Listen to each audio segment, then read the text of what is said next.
9 Français sur 10 ont envie de changer de job. C'est ce qu'a révélé une étude de Nouvelle Vie Pro. Statistiquement parlant, ça veut dire que dans cette salle, vous êtes au moins 90 à avoir cette envie de changement. Et selon ces mêmes statistiques, à peine la moitié d'entre vous auraient commencé une démarche de changement.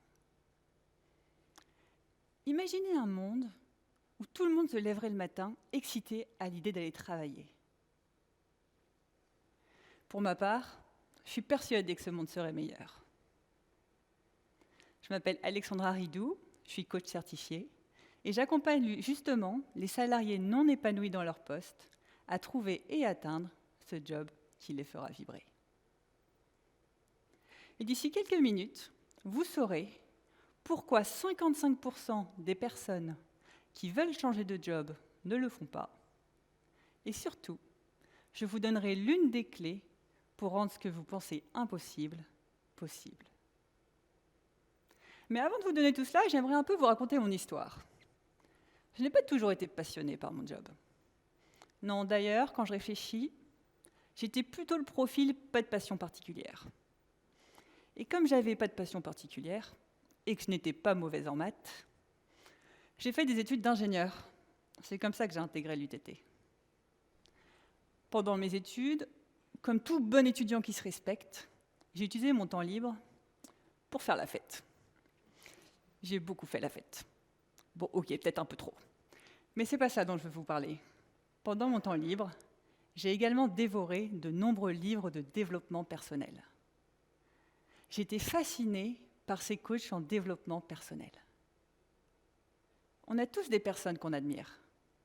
Réfléchissez un peu à ces personnes que vous admirez. Ça peut être Elon Musk, Bill Gates, Michelle Obama, Raphaël Nadal, Greta, peut-être même des personnes de votre entourage. Pour ma part, j'admirais les coachs en développement personnel. Pour moi, ils avaient le job de rêve, un job tourné autour de l'humain. Mais bon, comme vous, sûrement avec ces personnes que vous admirez, je me disais, clairement, Alexandra, tu ne pourras jamais avoir leur vie.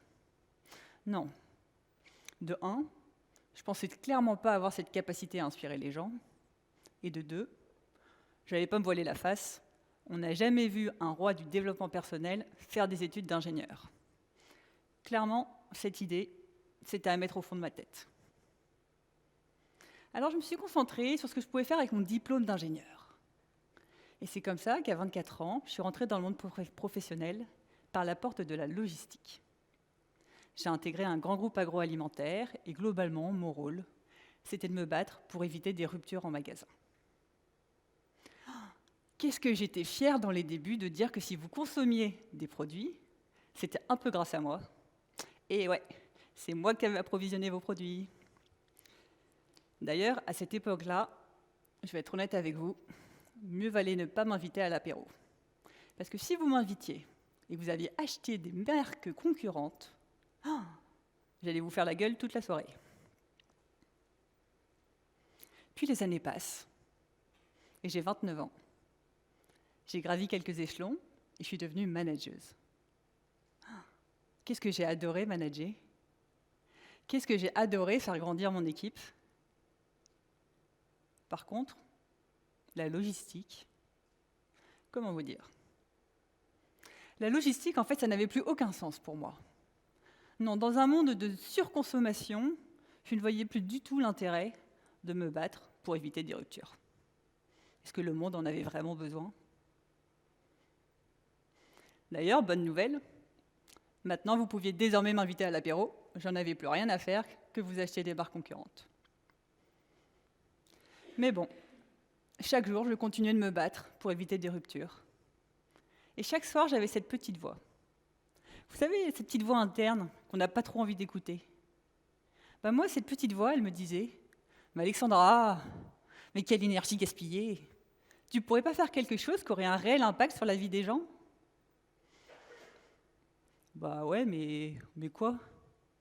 Il y a bien le coaching qui t'attire. Mais voyons, t'es trop jeune, t'as pas fait les études pour. Et en plus, tu connais pas grand-chose du monde professionnel. C'est quoi cette idée? Allez, on renferme cette idée et on reprend le rythme métro, boulot, dodo. Et puis un jour, je lis un livre de Tony Robbins, un grand coach en développement personnel. Et là, le déclic. Là, je découvre le concept des croyances limitantes. Est-ce que vous savez ce qu'est une croyance limitante?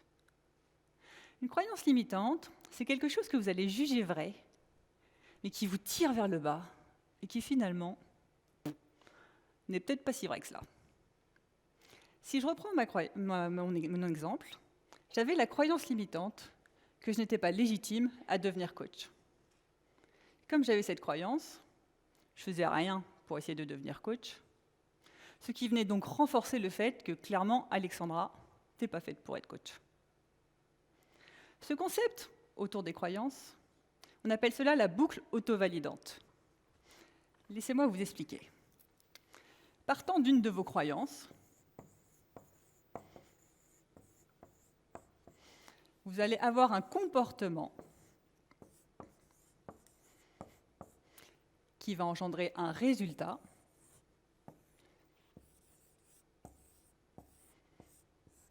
qui va venir confirmer votre croyance. Et vous savez quoi? C'est à cause de ce cercle vicieux-là que 55% des personnes qui ont envie de changer de job ne le font pas. Alors réfléchissez un peu maintenant à toutes ces croyances qui vous empêchent d'avancer. Ça peut être comme moi, des croyances autour de la légitimité, mais ça peut être des croyances autour de la peur financière, la peur de l'échec, la peur du regard des autres. Vous savez quoi? J'ai une bonne nouvelle pour vous. Il est possible de retourner vos croyances. Il est possible, finalement, de rendre ce que vous pensez impossible aujourd'hui, possible. Et c'est ce que j'ai découvert dans ce livre de Tony Robbins. Et je vais vous donner tout de suite la clé. Pour cela, il faut que cette fois-ci, vous partiez du résultat que vous souhaitez atteindre et que vous posiez la question: quel comportement devez-vous mettre en place pour atteindre ce résultat? Et en vous posant la question, quel comportement dois-je mettre en place pour atteindre ce résultat, vous verrez que vous viendrez modifier votre croyance et rendre ce que vous pensiez impossible, possible. C'est donc ce que j'ai fait. J'ai pris ma croyance, je ne suis pas légitime pour être coach. Je me suis posé la question, quel résultat aimerais-tu atteindre? J'aimerais devenir coach maintenant. Ok. Quel comportement dois-tu mettre en place? Ah, ça je ne sais pas. Alors du coup, j'ai fait comme vous tous quand on ne sait pas. Je suis allée voir sur Google. J'ai fait des recherches sur Google, et là, qu'est-ce que j'ai découvert? Qu'il y avait des coachs de toute expérience, des coachs de tout profil, de tout âge. Et bonne nouvelle, il y avait même une multitude d'écoles de coaching. J'étais toute excitée. Ça y est, j'avais retourné ma croyance, je me sentais enfin légitime à devenir coach. Du coup, toute excitée comme j'étais, je me suis dit, Alexandra, va encore plus loin. Va contacter des coachs pour connaître leur expérience, avoir leur retour. J'avais donc repéré une dizaine de coachs. Et je comptais faire des appels téléphoniques. J'ai le premier entretien téléphonique, je décroche, toute excitée. Oui, bonjour, Alexandra Ridou, je suis ravie de pouvoir échanger avec vous. J'aimerais en savoir plus sur votre métier de coach. La personne me répond. Oui, bonjour. Alors, je préfère vous prévenir tout de suite. Le métier de coach, on n'en vit pas. Moi, si j'étais vous, je changerais d'idée, parce que alors vraiment, sur ma promotion de coach, on est très peu à en vivre, et d'ailleurs, moi, je fais ça que bénévolement. Hein. Donc, j'ai un conseil, faites ça pour votre loisir, mais gardez un vrai métier à côté. Waouh! Moi qui avais réussi à retourner ma croyance et qui était super excitée, je crois que cette personne, elle m'a retournée comme une crêpe. Mais bon, je reprends mes esprits et je me dis, Alexandra, tu sais quoi? Cette dame, finalement, c'est une croyance qu'elle a. Va appeler d'autres coachs. Et j'appelle donc comme ça une dizaine de coachs. Bon, mauvaise nouvelle pour moi, les résultats sont à peu près tous les mêmes. Il est très difficile de vivre financièrement parlant du coaching. D'ailleurs, seulement 10% des coachs certifiés en vivent. Pour moi, c'est un peu retour case départ. Je fais un point rapide sur ma situation.